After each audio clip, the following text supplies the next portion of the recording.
Clive Davis died just days ago, and this is a man that created and controlled the careers of some of the biggest names in the music industry. But here's the thing. There are rumors that Clive wasn't just a music mogul and instead was using his influence to pressure these artists into doing what he wanted. His biggest artists died in mysterious ways or had their careers snubbed the second they tried to get away from him, and people are wondering if all that was really a coincidence. And we do have some breaking news coming into the newsroom right now. The entertainment industry mourning the life of the iconic record producer and music giant Clive Davis. We have just confirmed that he's passed away. The music visionary behind so many popular sounds across the last 6 decades, discovering and championing some of the biggest names in the industry, including Whitney Houston, Alicia Keys, Barry Manilow, Jennifer Hudson. He was 94 years old. Perhaps the biggest name in Clive's catalog was Whitney Houston. At the peak of her career, Whitney was pulling in millions of dollars, and that's when fans realized that something was wrong. Reports came out that Whitney was addicted to and had a history of being both in her childhood and during her time in the industry. Whitney never revealed the name of the person who assaulted her, but it was because of this trauma that she started using drugs. Perhaps the film's biggest revelation, Whitney was allegedly sexually molested as a child. Pat says Whitney never told her who about her, but that she did talk about the alleged experience. Did you know? We talked about it, but it was referencing my daughter. You know, we would travel with work. We would argue about me leaving Rhea behind. And I never could understood why she was so adamant about her being on the road with us. And that's when she talked to me very briefly, you know, about her situation. And I understood at that point and just let it go. I suspected that there was some kind of trauma in her childhood just because of the way she acted, the way she talked in some interviews about her childhood and about how she felt about children, how she wanted to protect children. Then in 2001, things got even worse. Whitney was battling addiction, and this was the first time that the public found out. During the Michael Jackson 30th anniversary special concert at Madison Square Garden, which took place on September 7th and 10th, 2001, Whitney Houston performed at the tribute event, and her appearance sparked widespread public concern. Houston looked notably gaunt and thin, and her performance was seen by many as erratic. It became one of the most talked about moments people point to as an early public sign of her struggles with drug addiction, well before she spoke about it openly in her 2002 Diane Sawyer interview. Never able to talk about it to her mother or to a professional who was trying to help her perhaps with her addiction. You know, she did a lot of therapy and that kind of thing, but she would never open up about this to anyone. The film also revealing the shocking extent of the drug abuse by the chart-topping legend. Her drug of choice was? She used and she drank. The family's roots began on the mean streets of Newark, New Jersey. Gary says hard drugs were a part of his life from an early age. I've been turned on to at 10 years old. At 10 years old. 10 years old. Yeah, and I did with Whitney, you know, from time to time, but we were in a different room. I never did with her, me and her together, because it would kind of separate us and distance us. Crack rehab fails. First of all, let's get one thing straight. Crack is cheap. I make too much money to ever smoke. That's straight, okay? We don't do crack. We don't do that. Crack is whack. Is it alcohol? Is it marijuana? Is it cocaine? Is it pills? It has been. At times. All? At times. If you had to name the devil for you, the biggest devil among them? That would be me. I could tell you that I am not self-destructive. I'm not a person who wants to die. I'm a person who has life and wants to live. Despite knowing how sick Whitney was and how much she needed help, Clive continuously pushed her to perform and stay in the industry. In his own words, Clive was the only person that Whitney trusted, and he misused that trust. He would send her into interviews just to generate controversy, and not one person around her cared. Not her family and not her friends. Whitney was clearly in need of help, but everyone only cared about the money. Are you just watching TV? We're just, yeah. And doing coke? Yeah. Yeah. And Are you smoking? Smoking, yeah. No, we were lacing our marijuana with base? Yeah. Yeah. It wasn't, we didn't want to with no stuff. We weren't buying like $20 jumbos. Yeah. We were paying money. Yeah. We were buying like an ounce and ounces. We would have our shit. Yeah. You know, for like. But you were freebasing cocaine. Basically. Yeah. Yeah. Yeah. And our. And weed. And We weren't doing with it glass. We weren't doing like pipe smoking. Yeah. We didn't get that far. No. You did not? No. Oh no. So what are you smoking with? How do you? what are you? You put it in your mouth. Oprah. Okay. Okay. Go with me here. Okay. Go. I'm going with you. You put it in your mouth. You lace it. You roll it up, and you smoke it. And your weed. It's just another form. It's like, almost like when speedballing, but you level it off with a. Okay. Okay. So your drug of choice was weed combined with rock cocaine. With rock. Yes. Things continued to get worse until one day Whitney allegedly met Clive Davis in his office and told him that she wanted to get help and she was going to quit everything for her daughter. She also stated that she wanted to release more music and get back on the stage. Just 1 month after this conversation on February 11th, 2012, at the Beverly Hilton Hotel in Beverly Hills, California, on the eve of a pre-Grammy party, Whitney was found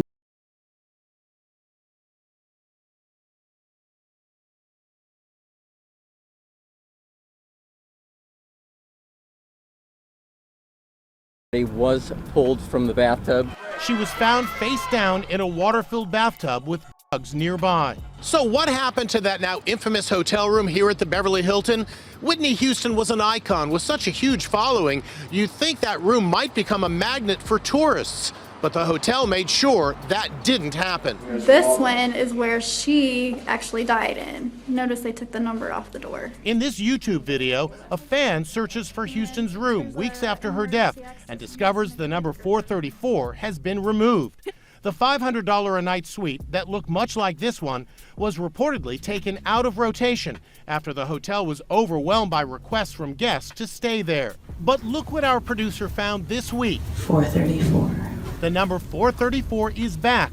The Beverly Hilton told us, out of respect to the family and fans of Whitney, all original contents and furnishings of the guest room where she stayed were removed, and the space has been thoroughly refreshed.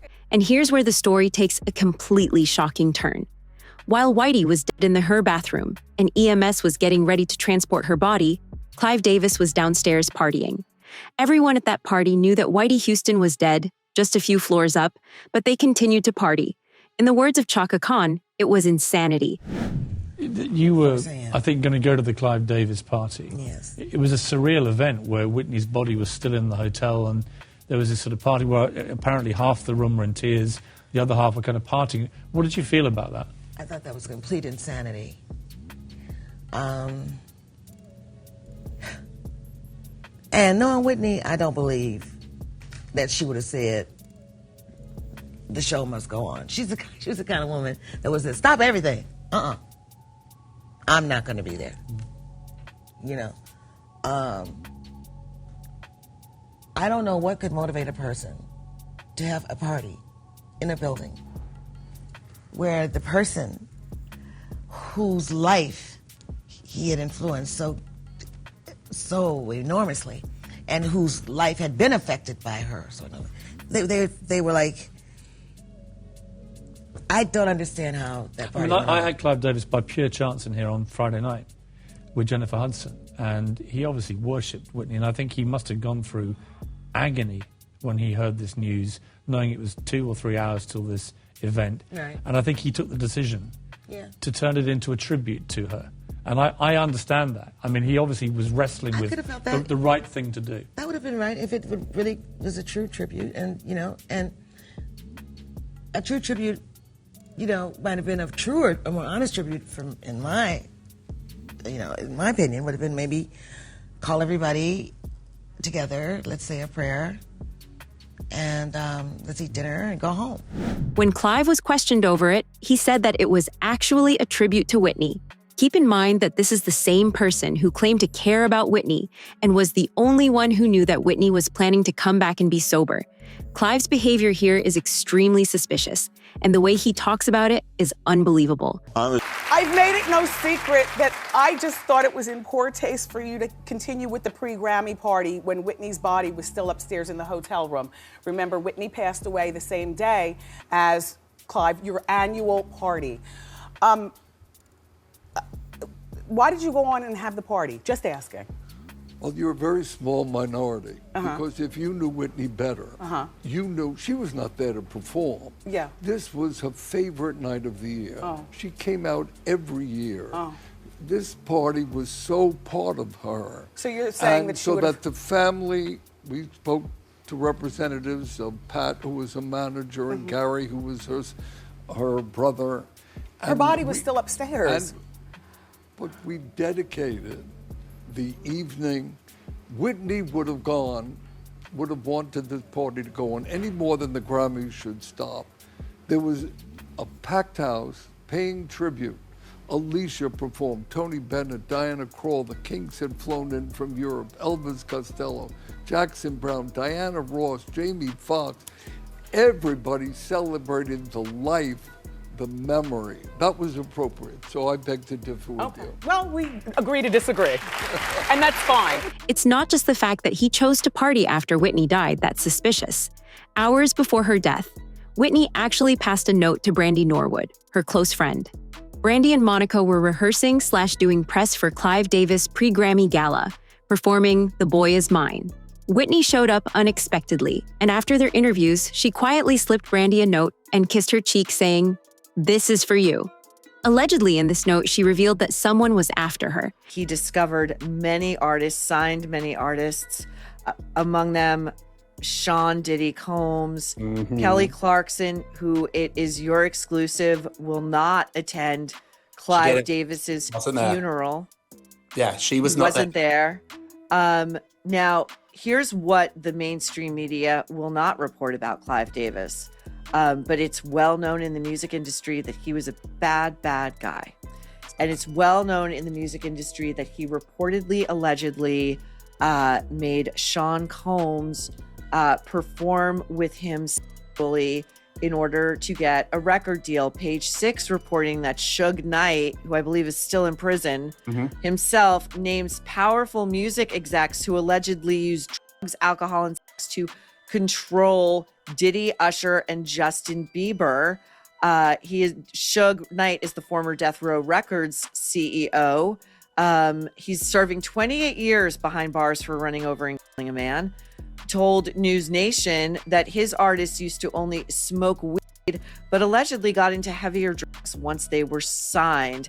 Those guys, Knight said, introduced cocaine to I find it hard to believe that the first time they got introduced to cocaine was by the likes of Clive Davis. But this is the sinister side of the music industry that nobody wants to discuss openly. And you'll read an obit of Clive Davis in the New York Times, and it'll just be what a genius he was and how many lives he changed and stars he midwifed. And it's like, no, tell the truth. We are allegedly post Me Too. Why are we not telling the truth, Rob? Tell the whole story here.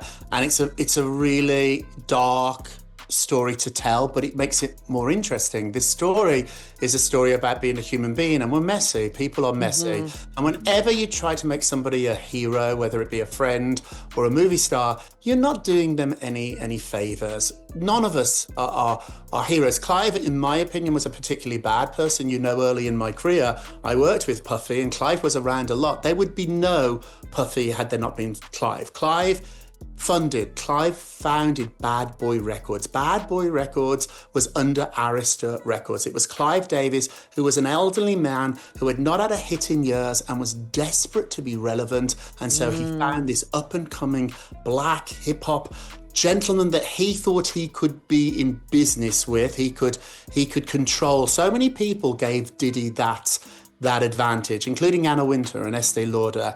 He was the black man in a white world that they thought they could trust. And boy, did they bet on the wrong horse. But there would be no Diddy without Clive. And then there's the autopsy report, which says that Whitney died from a drug overdose and water in her lungs. This doesn't make any sense, since Whitney's face wasn't even underwater when she was found. The water in her lungs and that kind of thing that would indicate drowning. Well, one of the things, there's no camera there, so we don't know exactly what happened. And these pathologists, I don't really envy them, have to try to piece together this story. So you get water in your lungs if you're breathing.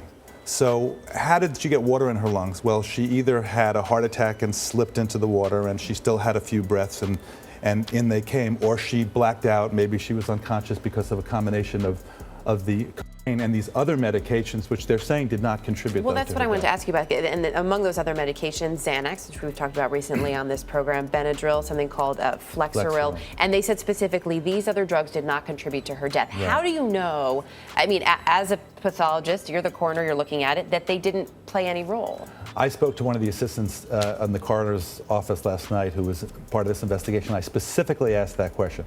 You have Flexeril, which is a muscle, it relaxes your muscles. Xanax, which is anti-anxiety. You have Benadryl, which is an antihistamine. Each one of these can kind of space you out a little bit. And then all together, they can have an effect. Now, he specifically said, and this is a new information that he told me last night, that the levels of those were either therapeutic or subtherapeutic. But then I said to him, okay, fine, they're therapeutic, but then in combination, can't they have an additive effect? He said, well, we're going to have to wait 2 weeks to see what the final report shows about that. So maybe it's not 100% that they didn't contribute. Well, they're saying they didn't contribute. And the last thing they need is some doctor 3,000 miles away second guessing them. The way Clive acts like he wasn't surprised at all by Whitney's death and continued to party is what makes everyone so mad. In an interview, Clive completely changed up what he had previously said and claimed that he was actually worried about Whitney. And Whitney had in fact listened to him and said that he would get clean. This means that Clive knew that Whitney was off drugs and trying hard to stay sober. If he knew that, then why wasn't he surprised over the news of her death? Some people, including Bishop Larry Gators, actually blamed Clive for Whitney's death and claim that he's the person that arranged it. He gave her access to drugs and planted the evidence. This is why the autopsy report doesn't match up with what investigators saw at the scene. 1995 meeting in Beverly Hills in the home of Clive Davis, who was responsible for the murder of Whitney Houston. I said it. His days are numbered. And there were rappers there from all over the country. They were invited to the home of Clive Davis, along with members of the CIA, FBI, which they didn't understand why the government was there, including many directors and CEOs of the private prisons throughout the United States was at that meeting in the mansion of Clive Davis. And they were telling these rappers, you need to create songs talking about killing police, calling black women bees and hoes. You need to get more nasty so we can fill our prisons that we're building. Okay. You know what's crazy, during that time, I can recall when that gangster music came into play. That's it. And how they, you know, I don't know if the guys rapping it really knew, but they created the atmosphere. Yes. But it went from, I remember guys wanting to wear like the African chains around their neck and dancing, and the haircuts, flat tops, Kid and Play, Kwame, to the really thugged out and just the gang stuff. And I can recall going into like liquor stores or different places, and all they had was blue and red rags. Right. It was just like that stuff was on program. Things get even weirder once you realize that Whitney's daughter died in the exact same way decades later. Whitney Houston's daughter, Bobby Christina Brown, died on July 26, 2015, at age 22, almost exactly 3.5 years after her mother. On January 31, 2015, she was found unresponsive and face down in a bathtub at her home in Roswell, Georgia, in circumstances eerily similar to her mother's death. She was rushed to the hospital and placed in a medically induced coma, but she never regained consciousness. She remained in that state for about 6 months before she died. There are a lot of people out there that don't understand how hard you fought to help Chrissy, to keep her here on this earth. When we really found out that Chrissy was in trouble, we were really making plans to do something about it, but it just came a little too late. She was like a second mother to Bobby Christina, Whitney's manager, confidant, and sister-in-law, who was with her 3 days before she died. Pat had planned an intervention for Chrissy and wanted to send her to rehab in California, but then... What happened to Bobby Christina Brown? After being found unresponsive in the bathtub. She is breathing with a ventilator. Court papers claim Nick Gordon injected Chrissy with a toxic mixture before she was found face down in the bathtub. Today, Nick remains in hiding, and many question if he had a role in her death. Pat always had her doubts and even filed a restraining order against Nick last year. Chaka Khan is perhaps the only one who knew Whitney closely and cared about her, and she has always blamed Clive Davis for what happened. Allegedly, Whitney never even planned to be at the party that got her killed. It was all planned last minute by you-know-who. Yeah, and frustration, emotion, and stress. You know, that will really affect you profoundly. If you're in a stress situation, she was being pulled. Yeah. In a way that it would wear down anybody. It would, especially with, you know, trying to do the reality show and keep, you know, Bobby at a certain level. Weren't you on your way to Clive's party? She'd been in town for a week, and I missed her because I'd been on the road. So when I got back, you know, while I was out there, I was seeing all the crap that that was happening to her, and she was because before she came down to do this fucking party, she was up in Canada shooting a movie. She's doing a great job, doing a beautiful job, soberly, but well. She had her wits about her. She was in a great place. Then somebody calls her down to do a party, and who calls you in to do anything a week before it's happening, unless you're going to be doing rehearsals or something. If I'm going to come to your party, and even if you in Houston, I would just fly down the day of, a night before, go to the party, maybe stay a couple days if I wanted to afterwards, and then go back home. That's what killed her. I would tell you right now. The fact that she came down a whole 7 days before the party with nothing in place to keep her or to insulate her from. And she just ran amok. It stressed her too. She was friggin' stressed. She felt compelled to be there for Clive. You know, she felt compelled, you know, to be there. You had a good relationship with Bobby Chris too, isn't that right? Yes. So this is just tragic all around, right? Yes, To yes. his friend and their child. And how did The that only affect consolation you? I get in that, you know, is that I know that they're in a better place. I know they're together. Yeah. And they're happy now. Whitney isn't the only celebrity that has had to suffer at the hands of Clive Davis. A lot of stars refused to be present at his funeral because they knew exactly what kind of man he was. The coincidences don't end here. Clive Davis is connected to Diddy too, and according to Gene Deal, Diddy's bodyguard, Clive is the person that turned Diddy into the monster that he is today. Clive's parties were the blueprint for the f***s that got Diddy sent behind bars. So the relationship between Clive Davis and Diddy is interesting because when Diddy's 23 years old, he's making a name for himself. Clive gave him $15 million to start Bad Boy Records. And then later on, they did even a bigger deal where Clive gave him $50 million advance on future earnings. This is 5 years later in 1998. $6 million upfront payment, $700,000 annual salary, and a state-of-the-art recording studio. We're talking about $2 million recording studio. This is when he went after Faith Evans. He got Biggie in the early 90s. This is when it started. But there's a relationship with Clive. And it's interesting because Clive later on, they say something may have happened here because Shook said Clive taught him the bad habits. And later on, Clive comes out and says the following. Yes, record mogul Clive Davis has identified as being bisexual. He publicly revealed in his memoir, this is not allegedly, he said it, the soundtrack of my life. At the age of 80, he also discussed in an interview with Katie Couric, expressing the hope that his coming out would contribute to greater understanding of bisexuality. It's Clive Davis. The public hasn't been on Davis's side for a long time either. Everyone blames him for Whitney's death, or at least thinks it's suspicious how he basically was unfazed and continued to party as someone who called him father was breathing their last breath. As new details and reflections continue to surface, one thing remains certain: her legacy as the voice will never fade. Thanks for watching. If you enjoyed this video, give it a like, share it with someone who grew up on Whitney's music, and subscribe for more.